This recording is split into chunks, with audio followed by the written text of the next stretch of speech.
오늘 본문 레위기 20장 26절을 통해서 레위기 거룩한 시민학교 교과서, 우리 레위기에 대해서 함께 살펴보고자 합니다. 우리 레위기는 어떠한 성경입니까? 우리 통성경에서 어떻게 표현하고 있습니까? 거룩한 시민학교 교과서. 우리 PPT 화면 한번 띄워주시면 우리 거룩한 시민학교 교과서 우리 한번 자세히 한번 보겠습니다. 시간, 성막을 세운 후 시내산 하산까지 1개월 20일간 특별 수업 교과서라는 것입니다. 장소는 현재는 시내산 자락에 있습니다. 학생, 청중 대상은 애굽 노예 생활에서 해방된 이스라엘 백성이고, 그 교육 목표는 거룩한 시민 양성입니다. 한마디로 우리 통성경에서 표현하는 것처럼 레위기는 거룩한 시민학교 교과서입니다. 더 줄이자면 거룩의 교과서라고 말할 수 있습니다. 저는 오늘 이 내용을 준비하면서 또 한 가지 제 스스로를 또 한번 묵상하면서 이런 물음이 들었습니다. 왜 거룩해야 될까? 그저 거룩해야 한다라는 당위성 때문에 거룩해야 되는 것일까? 왜 내가 굳이 거룩해야 되는 것일까? 라는 그 질문에서 시작될 때 레위기를 향한 갈망이 있고, 또 그것이 나의 것이 되겠다는 그런 흐름과 묵상이 있었습니다. 사랑하는 여러분, 우리가 왜 거룩해야 할까요? 왜 우리가 굳이 거룩해야 되는 것입니까? 오늘 한번 본문을 우리 한 번만 띄워주시면 감사하겠습니다. 우리 레위기 20장 26절을 보시면, 너희는 나에게 거룩할지어다. 이는 나 여호와가 거룩하고 내가 또 너희를 나의 소유로 삼으려고 너희를 만민 중에서 구별하였음이니라.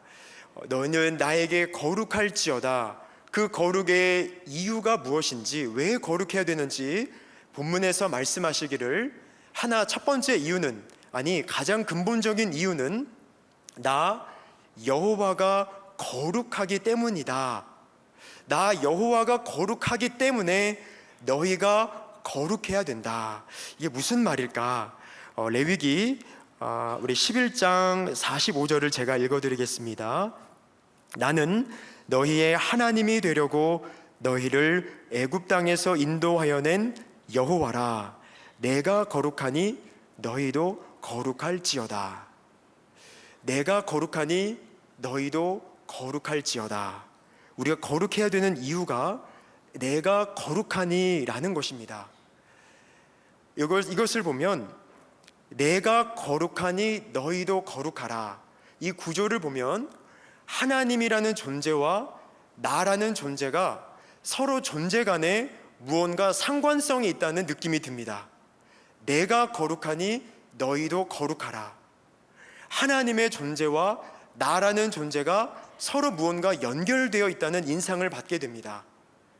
이것은 어떤 의미입니까? 바로 우리는 하나님의 형상을 따라 지음을 받았습니다.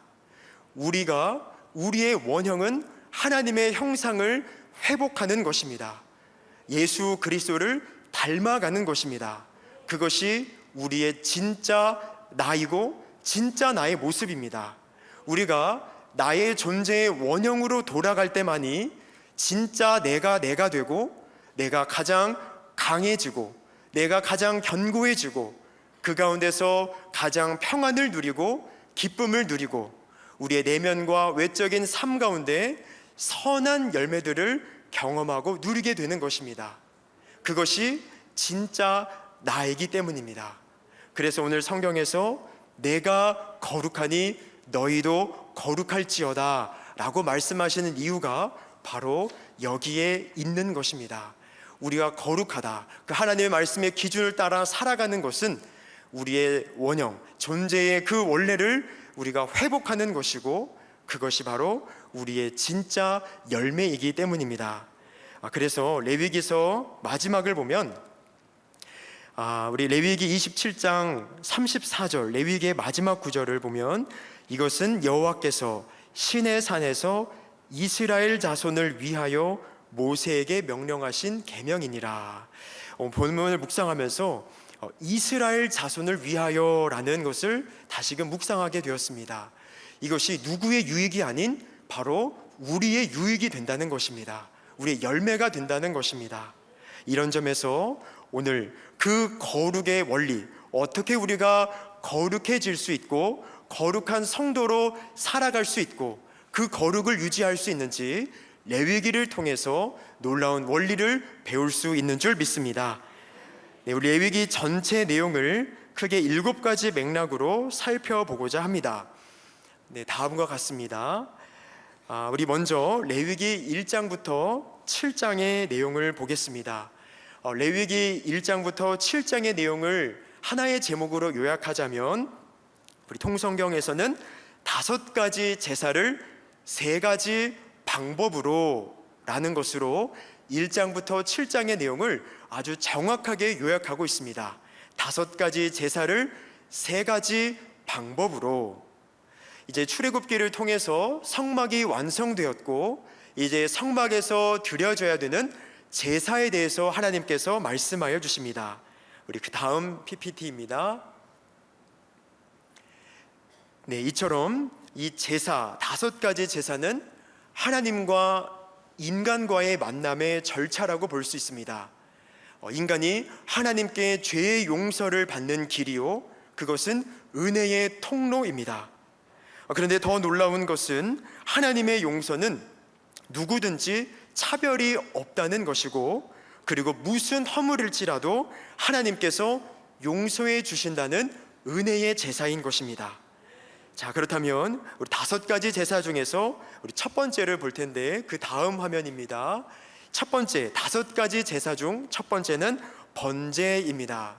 이 번제는 찾아보았더니 불사르다 번, 제사제의 한자어로서 말 그대로 불로 태우는 제사입니다.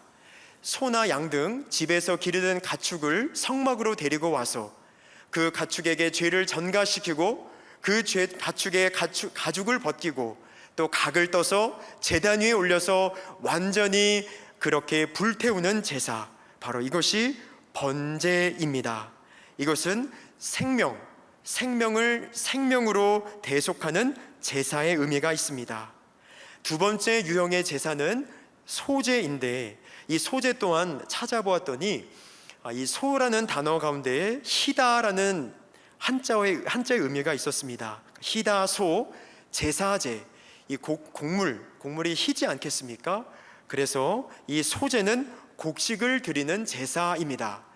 한 해 동안 수확하였던 하나님의 전적인 은혜로 수확하게 된 그 곡물의 일부를 가지고 와서 감사로 드리는 곡물의 제사, 바로 소제입니다.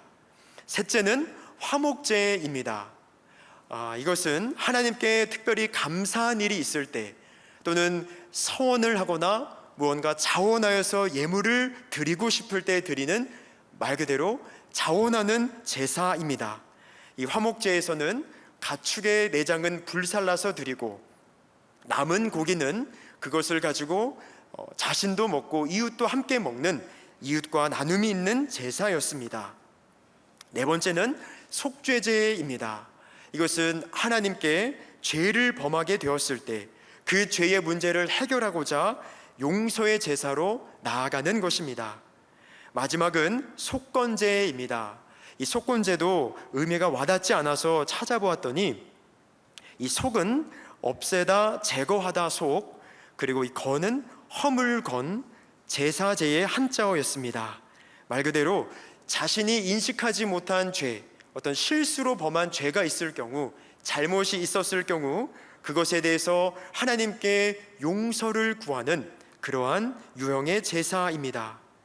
이렇게 이 5가지의 제사는 3가지의 방식으로 드려져야 되는데, 첫 번째는 예물입니다. 예물, 그 희생 제물을 가지고 또는 곡식을 가지고 그 예물을 가지고 나와야 되고, 두 번째는 하나님의 이름을 두려고 택하신 곳에서 제사를 드려야 했습니다. 마지막은 제사장의 도움을 받는 방식으로 제사를 드려야 했습니다. 첫째는 예물의 방식, 두 번째는 성막 성소라는 하나님께서 이름을 두려고 택하신 그곳에서 장소, 마지막은 제사장의 도움, 이 세 가지의 방식을 통해서 각각의 유형의 제사를 드렸던 것이 바로 구약 성경의 제사였습니다. 하나님께서 이 제사를 통해서 제사장 나라를 이루기를 바라셨습니다. 이처럼 번제, 소제, 화목제, 속죄제, 속건제를 통해서 제사장 나라가 이루어질 수 있었습니다. 이 제사장 나라라는 것은 세 가지, 바로 하나님의 용서, 이웃과의 나눔, 민족 간의 평화, 이것이 그 다섯 가지의 제사를 통해서 이루어질 수 있었던 것입니다. 이어서 이제 1장부터 7장을 지나서 레위기 8장부터 9장이 이어집니다. 이제 이 레위기 8장부터 9장은 제사장 위임식과 첫 제사라는 제목입니다.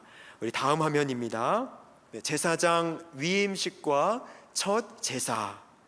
이러한 다섯 가지의 제사를 이제 감당하고 인도할 제사장이 필요할 텐데, 그러해서 하나님께서는 모세의 형인 아론과 그의 아들들을 제사장 가문으로 삼고 부르십니다.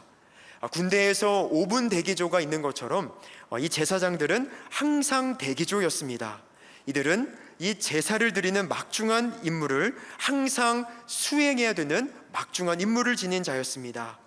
이제 아론이 대제사장으로 위임을 받고서 대표로 첫 번째 제사를 올려드립니다.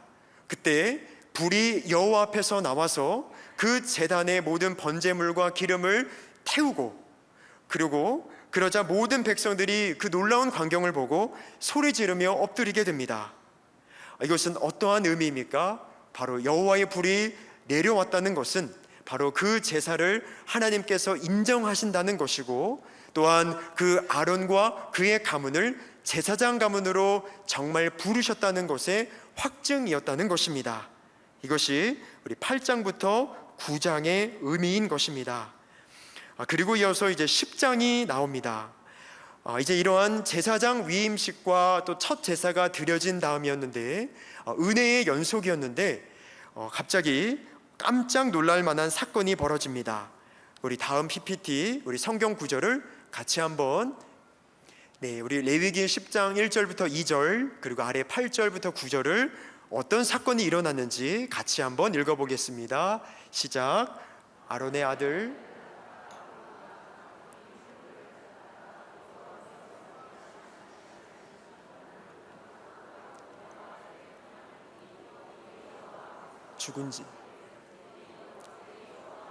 죽은지라 여호와께서 아론에게 말씀하여 이르시되, 너와 내 자손들이 회막에 들어갈 때에는 포도주나 독주를 마시지 말라.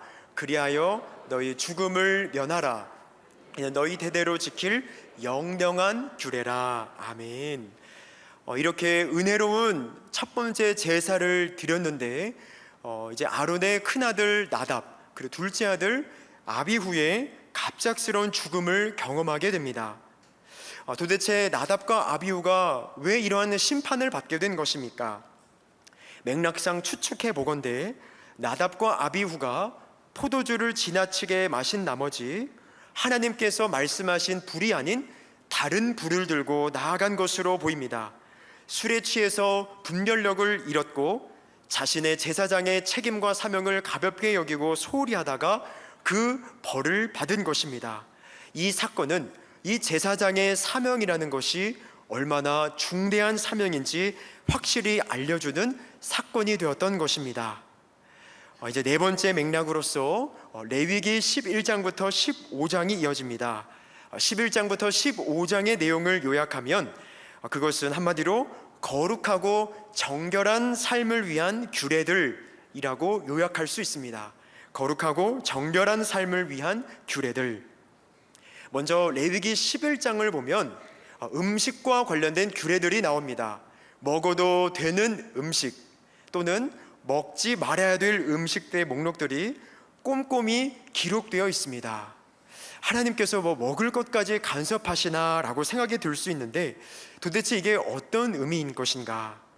지금처럼 음식을 어떤 냉장고 등등 어떤 냉장 보관할 수 없었던 당시 환경을 고려해 봤을 때 우리가 그 의미는 당시 그들 이스라엘 백성들은 다 알 수는 없었을 것이지만 그들의 건강을 위해서 꼭 알아야 할 사항들이었던 것입니다. 이어서 레위기 12장을 보면 여인의 산후조리와 관련하여 말씀하고 있습니다. 아이를 낳은 여인들이 또 편히 쉬면서 어떤 노동도 또 부여받지 않고 편히 쉴 것을 말씀하십니다. 이것은 당시 또 가부장적인 사회 가운데서 여인을 향하신 하나님의 사랑의 배려로 볼 수 있습니다. 이어서 레위기 13장부터 14장은 나병 환자와 관련되어서 말씀하고 있습니다. 제사장이 그 나병의 각각의 유형들을 어떻게 또 분별할 것인지 또 어떻게 대처할 것인지 아주 세밀하게 말씀하고 계십니다. 이것은 어떠한 의미인 것입니까? 당시 그 나병이라는 그 전염병 가운데서 자신도 걸리고 싶지 않았을 텐데 그것을 걸린 이들이 또 나중에 그 전염병이 다 낫게 되었을 때 어떻게 이스라엘 백성의 공동체로 돌아올 수 있는지 그 돌아올 수 있는 길을 열어주신 복음 중에 복음이었던 것이고 또 그 전염병을 미리 막을 수 있는 이스라엘 공동체 전체 가운데 그 전염병이 퍼지지 않도록 막을 수 있는 하나님의 놀라운 섭리였던 것입니다.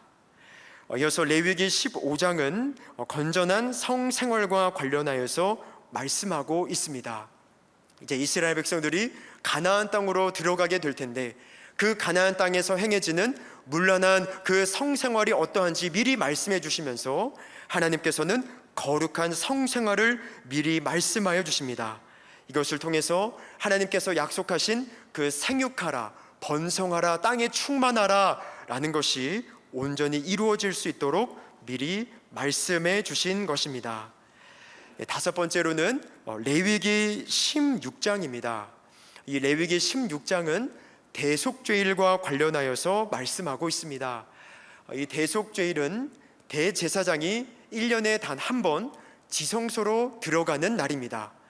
그때 대제사장은 먼저 자신의 죄를 회개하고 먼저 자신을 위한 속죄제를 드리면서 먼저 자기 반성과 회개로 나아갑니다.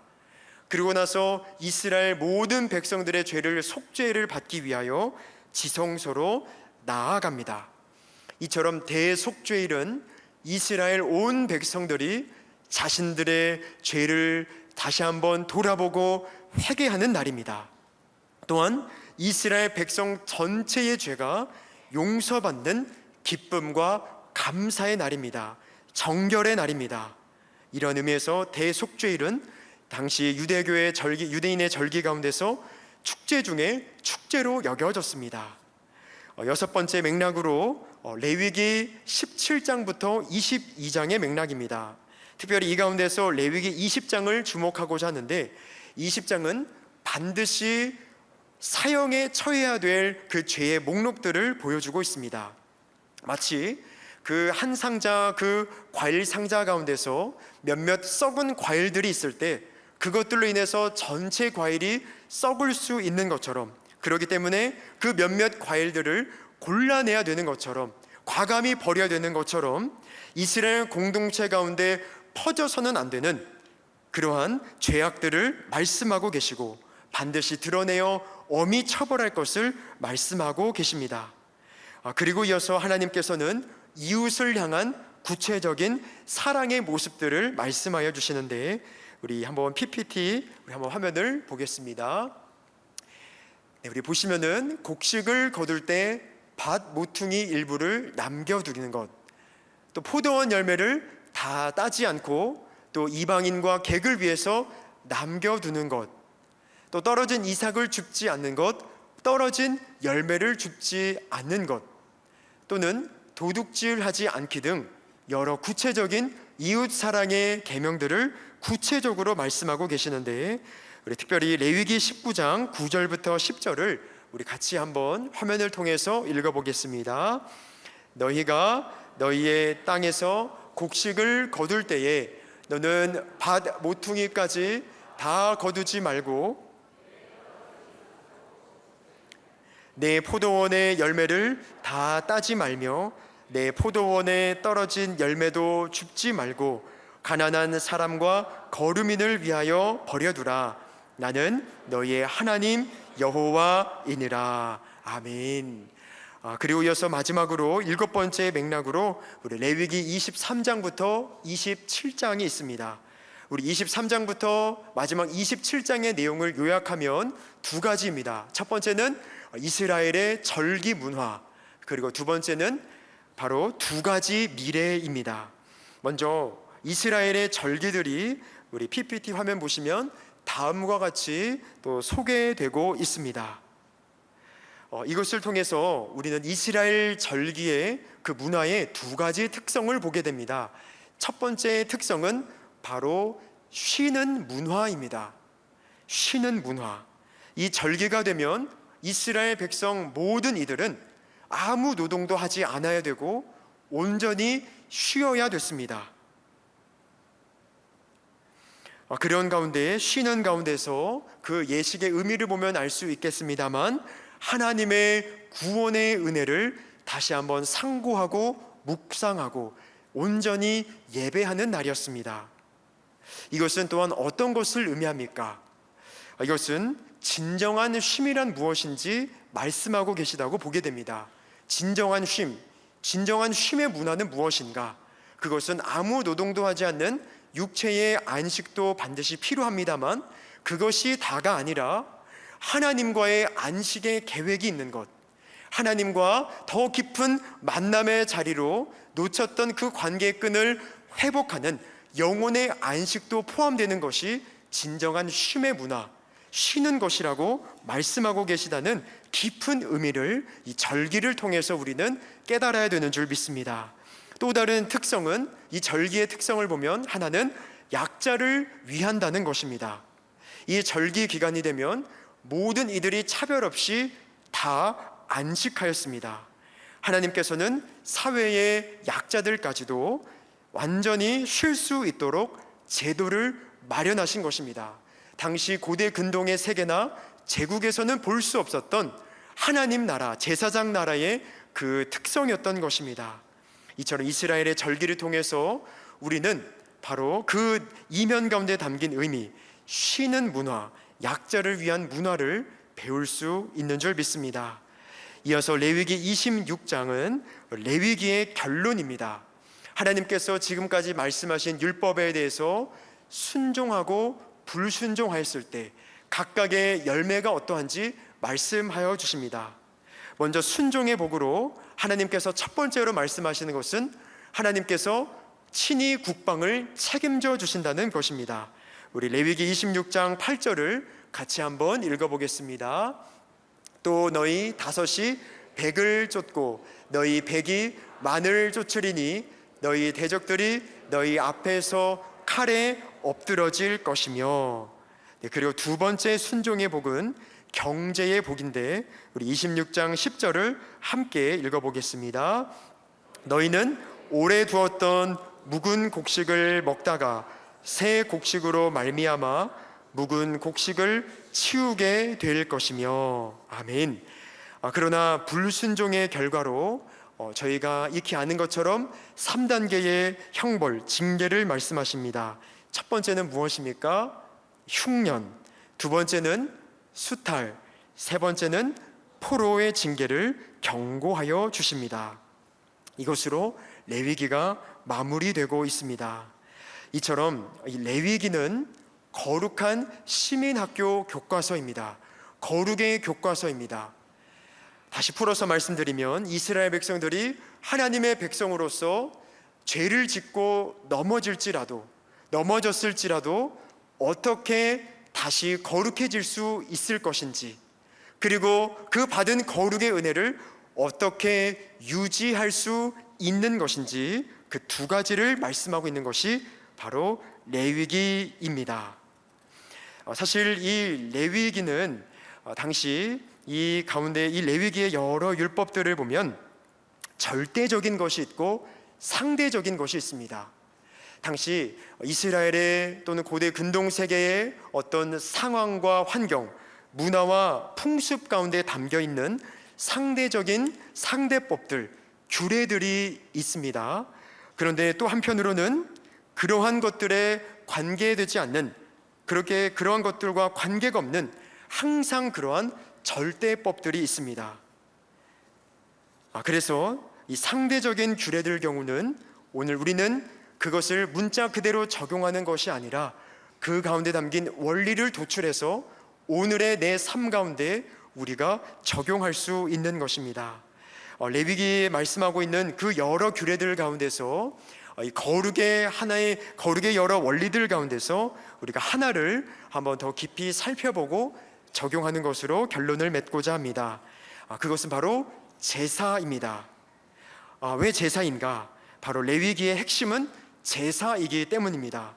거룩의 교과서인데 가장 먼저 등장하는 것이 바로 제사이기 때문입니다. 이것은 무엇을 의미합니까? 온전한 제사가 드려질 때 제사장 나라가 될 수 있고 제사장 나라 백성이 될 수 있다는 것입니다. 사실 이 진정한 제사만 드려져도 진정한 제사장 나라의 백성으로 살아갈 수 있다는 원리인 것입니다. 그렇다면 레위기에서 말씀하고 있는 그 제사의 원리를 통해서 우리는 진정한 예배의 원리를 도출할 수 있는데 그 원리들이 무엇인지 우리가 한번 묵상해 보고자 합니다. 세 가지를 생각하게 되었는데 첫 번째는 회개입니다. 진정한 회개가 담긴 예배가 진정한 예배라고 우리가 볼 수 있습니다. 왜냐하면 우리 제사의 유형 중에서 번제와 속죄제가 있는데 번제와 속죄제는 죄의 용서의 제사였습니다. 죄가 해결되는 제사였습니다.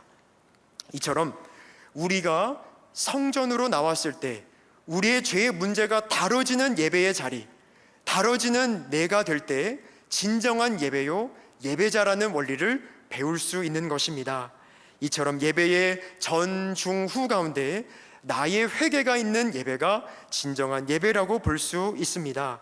두 번째는 감사의 원리입니다. 왜냐하면 제사의 유형 중 소제와 화목제를 보면 그 가운데는 하나님을 향한 어떤 중심이 담겨 있습니까? 바로 벅차오르는 감사의 마음이 담겨 있습니다. 이처럼 우리의 예배 가운데도 감사의 중심으로 나아가는 예배, 감사가 터져 나오는 예배가 하나님께서 주목하시는 예배의 원리라는 것을 배울 수 있습니다. 마지막의 원리는 순종과 실행입니다. 속건제를 보면 속건제는 만약 하나님의 성물을 범했을 경우는 5분의 1을 더하고 또 이웃에게 실수나 잘못을 범했을 경우는 마땅한 보상을 치르라고 제사 이후에 그것을 치르라고 말씀하시는 것을 보게 됩니다. 이것을 통해 진정한 예배는 바로 예배 이후에 그 순종과 실행이 담길 때 예배의 진정한 마침표가 찍힌다는 것을 우리는 배울 수 있습니다. 사랑하는 성도님 여러분, 저도 마찬가지지만 여러분께 여쭈어봅니다. 여러분의 또는 나의 예배 가운데 그 예배의 전, 중, 후 가운데 회개의 눈물이 있으십니까? 또는 하나님을 향한 정말 이 화목제를 드리는 그 인물처럼 정말 벅차오르는 그 감사가 정말 고백되고 있으십니까? 마지막은 예배 이후 이 성전문을 나갔을 때 그 순종을 향한 목마름과 갈망과 몸부림이 여러분의 삶 가운데 있으십니까? 예배의 마침표가 제대로 찍혀지면서 예배가 흘러가고 있으십니까? 우리가 이 세 가지의 원리를 다시 한번 묵상하면서 진정한 예배로 나아가 거룩한 백성으로 나아가시는 저와 여러분이 되시기를 간절히 축원을 드립니다.